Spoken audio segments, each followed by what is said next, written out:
Inovasi adalah proses atau hasil menciptakan sesuatu atau membuat perubahan secara signifikan dalam cara berpikir, bekerja, maupun menghasilkan sesuatu.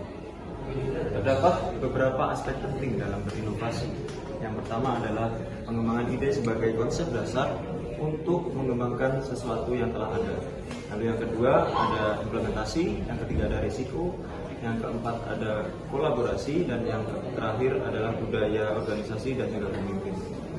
Contohnya yaitu yang pertama, pengembangan produk atau layanan baru, yang kedua, proses produksi yang lebih efisien atau ramah lingkungan, yang ketiga, penggunaan teknologi baru atau revolusioner, dan yang keempat yang terakhir, penerapan model bisnis yang inovatif seperti berbagi ekonomi atau sirkular. Budaya organisasi adalah kebiasaan dan norma yang dilakukan oleh sebuah organisasi dalam menjalankan programnya. Budaya ini wajib ditaati dan dilaksanakan oleh seluruh sumber daya manusia yang berada pada organisasi tersebut. Budaya organisasi memiliki beberapa fungsi. Yang pertama, menciptakan perbedaan yang kontras dengan organisasi lain. Yang kedua, memberikan identitas bagi organisasi.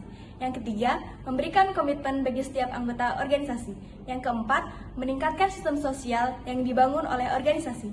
Yang kelima, sistem kendali dalam membentuk sikap dan perilaku sumber daya manusia organisasi. Dan yang keenam, sebagai strategi dalam membangun sumber daya manusia sesuai dengan kebutuhan dan keinginan organisasi. Contoh dari pelaksanaan budaya organisasi yaitu yang pertama, adanya pelatihan rutin untuk membina ketangkapan dan keterampilan petugas masyarakatan. Yang kedua, pemberian penghargaan bagi pegawai yang berkinerja baik. Dan yang ketiga, membangun organisasi secara kekeluargaan di luar sistem atasan dan bawahan yang bersifat kaku. Kepemimpinan adalah kemampuan yang dimiliki oleh seseorang untuk mengatur dan mengarahkan anggotanya dalam mencapai suatu tujuan yang telah disepakati bersama sebelumnya. Kepemimpinan memiliki beberapa gaya, diantaranya adalah gaya pemimpin yang pertama adalah pemimpin karismatik. Pemimpin ini memiliki pribadi yang kuat dan mampu mempengaruhi pandangan anggotanya. Yang kedua adalah pemimpin otoriter. Pemimpin ini memiliki pribadi yang tegas dan tidak memberi keleluasaan bagi anggotanya dan bekerja harus sesuai dengan prosedur yang ditentukan. Gaya pemimpin yang ketiga adalah demokratis, di mana pemimpin ini melibatkan karyawannya dalam mengambil satu keputusan. Yang keempat adalah pemimpin delegatif. Pemimpin ini memberikan wewenang kepada anggotanya dalam mengambil satu keputusan. Dan gaya pemimpin yang kelima adalah pemimpin transformasional, di mana pemimpin ini mampu memotivasi anggotanya untuk mengerjakan sesuatu yang melebihi ditargetkan dari sebelumnya. Gaya kepemimpinan yang keenam adalah pemimpin visioner. Pemimpin ini mampu memiliki pandangan yang ke depan. Yang ketujuh adalah pemimpin situasional, di mana pemimpin ini bertindak sesuai dengan situasi dan kondisi di lingkungan tersebut. Gaya pemimpin yang kedelapan adalah transaksional. Gaya pemimpin ini memberikan tugas dan imbalan kepada karyawan yang telah menyelesaikan tugas dengan baik. Gaya pemimpin yang kesembilan adalah liberal. Pemimpin ini memberikan kebebasan kepada anggotanya untuk menyelesaikan tugas sesuai dengan kenyamanannya. Gaya pemimpin yang ke-10 adalah pemimpin pembinaan, di mana pemimpin ini mampu mengawasi dan juga mengarahkan anggotanya untuk bekerja secara penuh.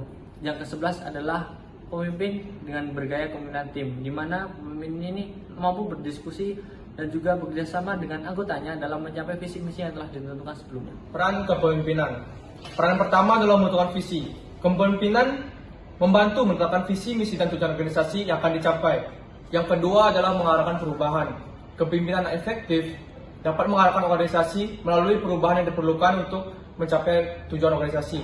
Yang ketiga adalah menginspirasi dan membimbing. Kepemimpinan yang baik dapat menginspirasi dan membimbing anggota timnya untuk menuju kinerja yang lebih baik.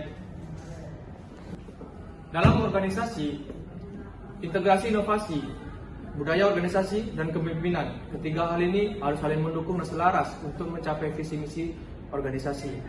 Dalam hal pembelajaran berkelanjutan, organisasi harus terus belajar dan beradaptasi terhadap perubahan lingkungan agar tetap relevan dan berkelanjutan. Melalui komitmen dan konsisten, komitmen yang kuat terhadap inovasi, budaya organisasi yang positif, dan kepemimpinan yang efektif harus terus dipertahankan secara konsisten. Budaya organisasi dan kepemimpinan merupakan inti dari kesuksesan dari sebuah organisasi yang berkelanjutan. Dengan memahami dan mengintegrasikan ketiga elemen tersebut secara efektif, organisasi dapat mencapai kinerja yang lebih baik, beradaptasi dengan perubahan lingkungan, dan memberikan dampak positif bagi semua pemangku kepentingan.